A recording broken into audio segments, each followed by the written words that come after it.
All right. So here's a secret strategy to retain memory when you start vibe coding. Let's get into it. Probably you spend a lot of time vibe coding and notice that your AI agent just kind of deleting things whenever it wants to, depending on what it finds best, and kind of not staying um, grounded to whatever it is that you are trying to feed it. So there's a couple of ways to do that. One way to solve this problem is to look at your Git pushes, to have your AI agent to look at the Git pushes and uh, compare compare everything to the latest version. And of course, technically infinite number of versions is going to be hard to pick like whatever is the truth, whatever is the best um, kind of grounded version of what you want. So to solve that, there's certain techniques you could use.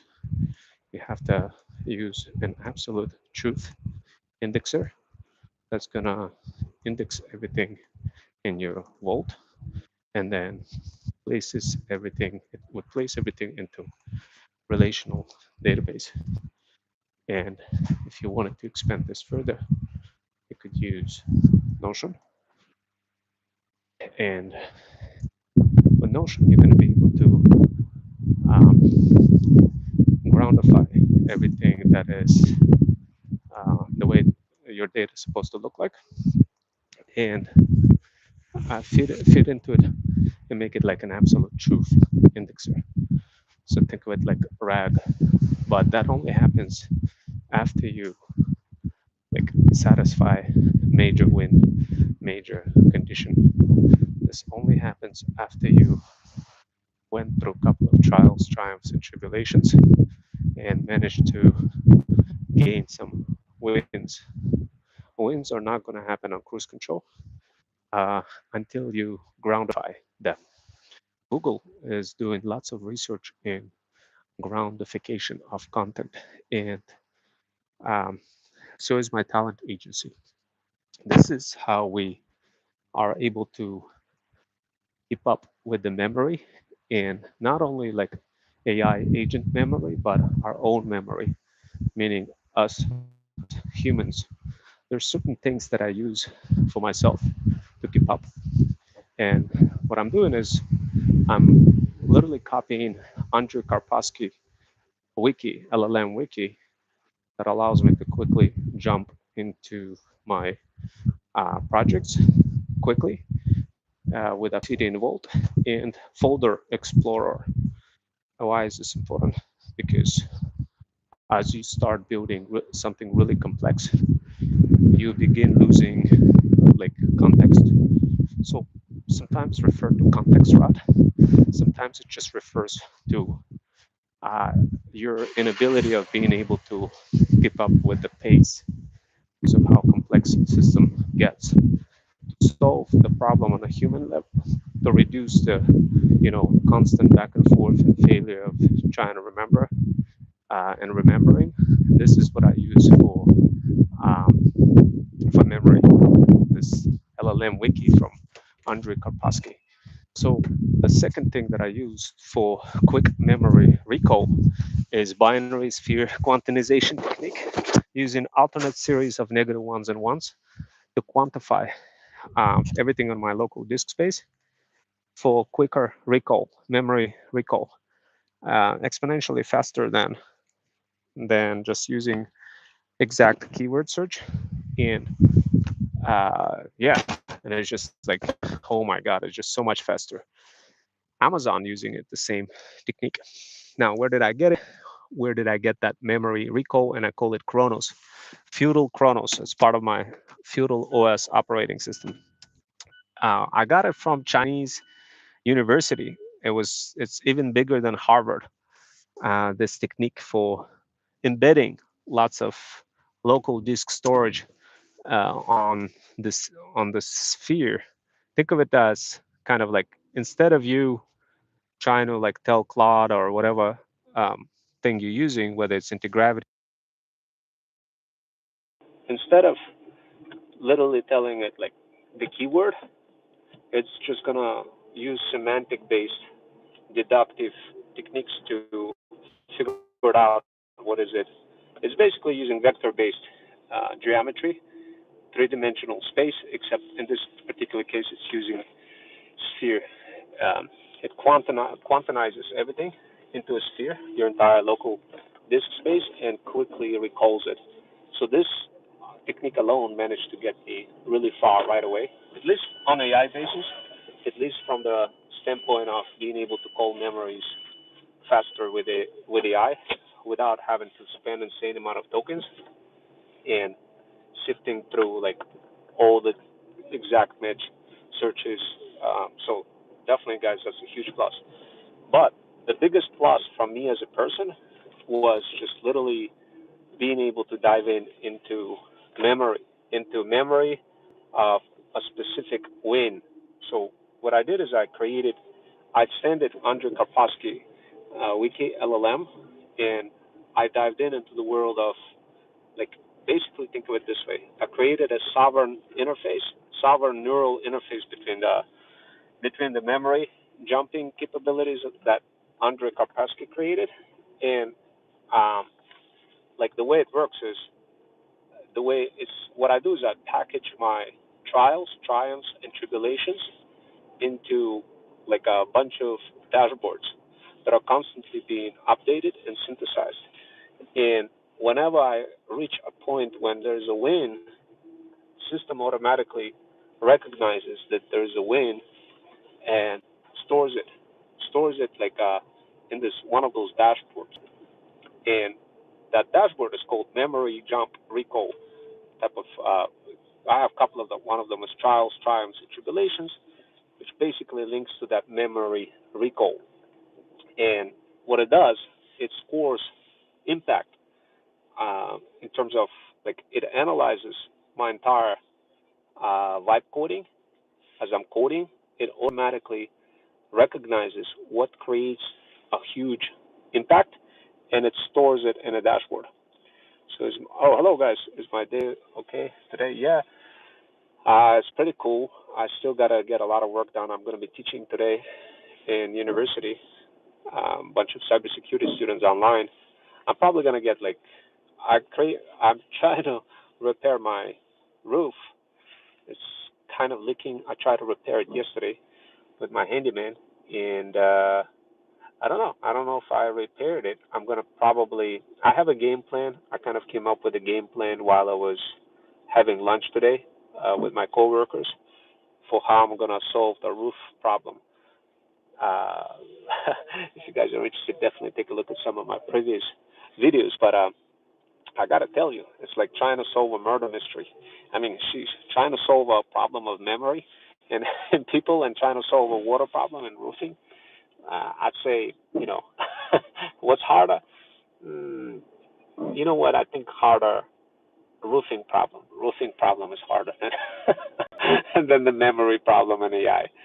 So, but I think I'm just gonna get like a second opinion from a roofing guy, and then see what he says. If he gives me like a crazy price, I'm just gonna do it myself. I'm gonna climb up on top of the roof and see where the leak is and try to find it. But anyway, going back to what I was saying, the the memory, the quantization techniques, and memory jumping capabilities. So you see, here's what I discovered. I realized that yes, I could quickly recall memory using several techniques that I described to you. But the other part that I was constantly running into was everything, no matter if you have user interface or don't have a user interface, sooner or later you end up falling into drifts where your code just starts drifting away, and you kind of constantly becoming that process prisoner in an infinite loop of repeating yourself over and over and over again, re-explaining things. So to solve that problem, I used Matt Peacock's um, GitHub library to groundify everything into variable-based thinking. So how does it work?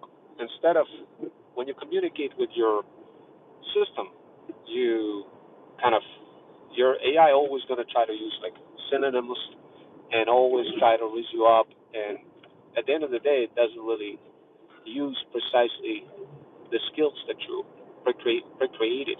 It bypasses them. So with this library, I was able to variabilize everything into feudal vocabulary. So this way, everything is just smooth sailing. So I guess that's the best way you could kind of think of it. To quickly recall memory, you gotta create variable-based thinking inside of the AI. Luckily, I was able to do that, and it was stupid easy. All I had to do was just install one library and reference it in my Gemini MD file. The rest was just system started picking it up anytime I use any of those feudal keywords like feudal browser, feudal this, feudal that. It would start producing very good results. So I gotta tell you, I mean, this is very interesting type of stuff, guys. I gotta tell you, very interesting. If you are interested in learning more how to, uh, how to like get ahead of the game, how to finally make some wins, this is the top technique that I definitely, at least I'm using it for my talent agency. I mean, I don't know, like I've seen a lot of people kind of struggling with that and going through huge frustration. But when I discovered it, I was like, man, that's the first thing I'm gonna fix. As soon as I fixed it, man, oh my God, I really didn't know what to think of this until out of a sudden I started realizing that I'm saving like, man, I don't even know how many hours I'm saving because before I kept repeating and of course everything felt like being in a loop, in a constant loop. Now it's becoming a lot easier now, smooth sailing. All I had to do was just hire those guys from overseas and give them my project. And I told them, look, I need you to steer it in the direction of what AI is going to tell you to do. And then all I got to do is just check it. And I started doing that, and it was really a gazillion times easier for how to like manage a bunch of side hustlers from overseas and telling them what to do with the help of AI. And the problem of memory kind of goes away as well. For groundification, I'm using Notion, and whenever I reach certain wins, everything gets packaged into Notion. Of course, I'm using RAG, modified RAG with LLM Wiki from Karpowski, Andrei Karpowski, and binary sphere quantization technique to quickly attain fast memory recall. Um, I got offered a job on Anthropic. I had to turn it down. It was like 320K per year. It was pretty crazy. Like, I mean, it's not that hard. I just managed to replicate Opus 4.7, literally just with Minimax 2.7 with ASI Evolve Chronos and two different harnesses. It wasn't even that hard. But at the end of the day, guys, look, many of you probably struggling with this stuff and don't have anybody to turn to. I don't blame you guys. This is a dense topic, but I'm using it for my talent agency. And what I do, I don't even do it anymore myself. I'm kind of like that guy, CEO of Anthropic, building my own thing and just giving it to side hustlers from overseas to do it. Now, how do I do that? How to explain things to side hustlers from overseas, what to do and how to do it.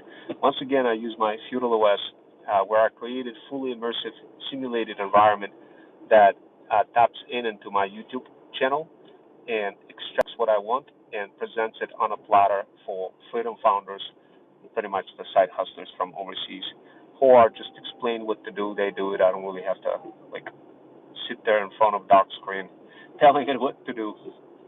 They just do it. It's pretty dope. Not everybody could do it, guys. But thank you guys for dropping in. My name's Ron Wells, 21st century freedom writer, former certified math teacher for the state of Connecticut, full stack cybersecurity engineer, and your ticket to freedom. I know many of you guys want to learn. I know many of you want to get ahead of the game. The best way to do it is, jump on threads, talk to people on threads, describe your problem, describe how you're struggling with memory recalls, and everything is going to be smooth sailing. Now, there's no way you're going to be able to package everything and consistently have everything you want. I know you want everything now, and I know you wanted everything best of the best, but the reality is you can't have everything now and have everything best of the best. You need to make the decisions, and you need to kind of pick and choose what you want to focus on. So when you're building multiple projects, it's easy to kind of fade away and try to do everything. And what happens when you try to do everything? Obviously, um, it erases everything, and you start doing over and over. And that's, it's funny. It becomes funny because you're kind of looping. And as soon as I realized that I was looping, I had to solve it right away. So the first thing I did is I hired uh, people from overseas, not directly, but through AI. I got the Feudal OS to auto hire people on cruise control. And the way it works is I hire people from overseas to steer some of my projects, and those projects are across different types of businesses, side hustles, and those freedom founders, they see the assignment, they jump on it, and they get guided by AI bot. Now, when I first started doing it, I initially was just explaining things myself, but then I realized, man, why am I explaining things myself? It just takes so much time. It was just like no brainer for me to start using Feudal OS. And once I started using it, I've been building ever since, evolving the system faster than the previous system. I integrated Andrei Karpowski auto research library that bunch where you define bunch of metrics for success, and those metrics end up kind of being cooked, constantly cooked, and um, you know, like in a process of constantly being cooked, they get improved. So, but the key is you don't want to be modifying those metrics.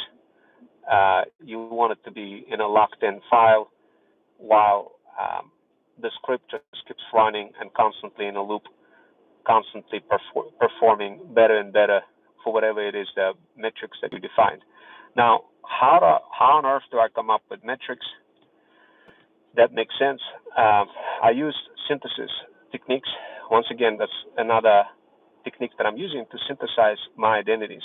Uh, Basically, the way it works is my Feudal OS already knows what I'm struggling with. It knows my trials, triumphs, and tribulations, because once again, I have another workflow that running on cruise control that's reporting those trials and triumphs and tribulations. It's finding the mutual intersects of reasons that are highly beneficial across multiple identities and presents it to me, those reasons on a platter. But not just from overseas who are working on side hustling projects that I provide to them based on a small fixed cost basis plus commission as extra gravy. Now, why would freedom founders from overseas be so inclined to be jumping on those projects? Obviously, money. They get a small learn and earn opportunity, like $10 per project, plus commission as extra gravy. One of our latest projects that I went ahead and I did this precisely with Feudal OS, where I offloaded the entire uh, OS execution to a side hustler from overseas, was really just by using Feudal Educator Clay, the super intelligent agent that provides and guides side hustlers from overseas for what to do, how to do it, what to execute. And one of the projects was literally building out study guide website. I have paid for that site was about $5,000. I just didn't feel like dealing with it, and I didn't. Most certainly, I didn't feel like explaining or over-explaining myself to any side hustlers from overseas.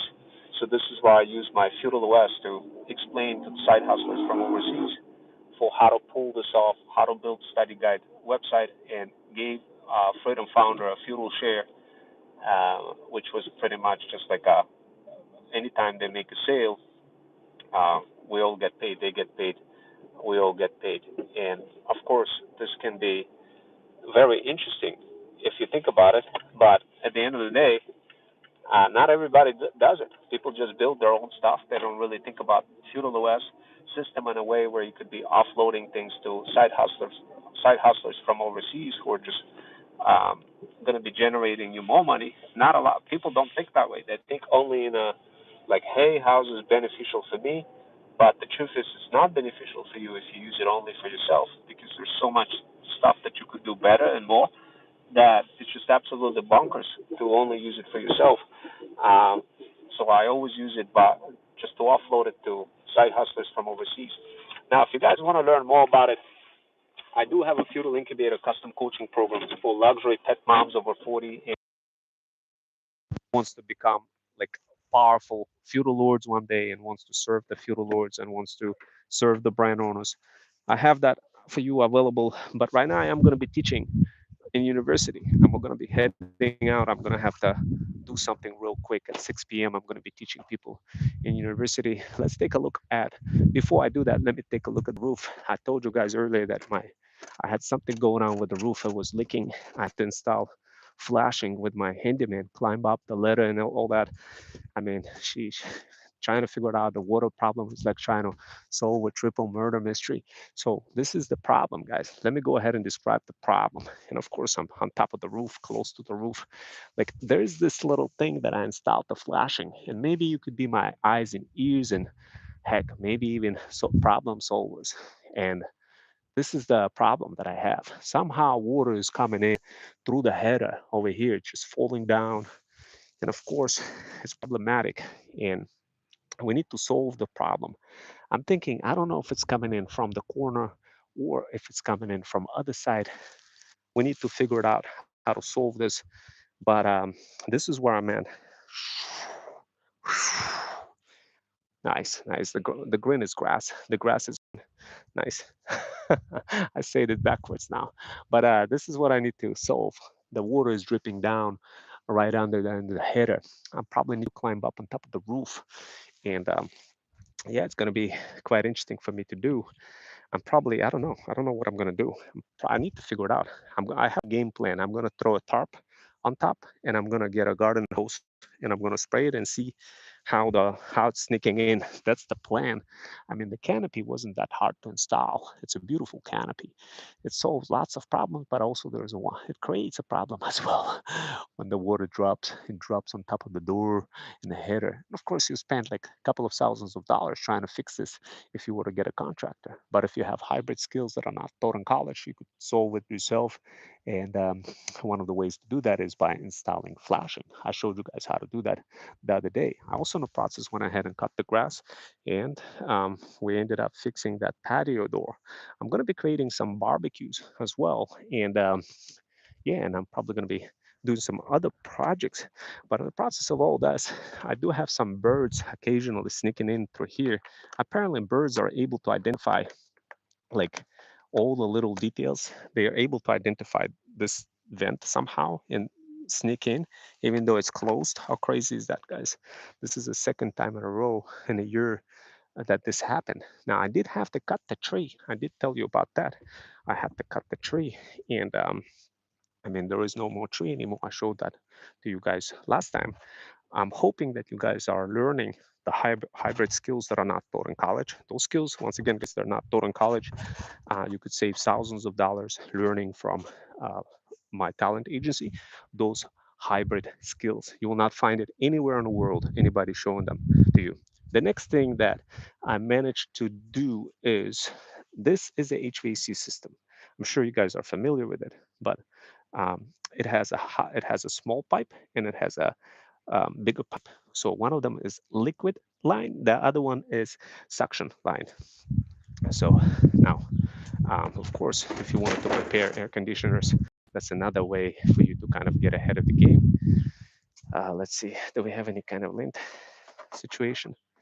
Yeah, we got we got some gunks gunk over here. Okay, okay, smooth sailing. Now that's it for now. I gotta get ready to teach.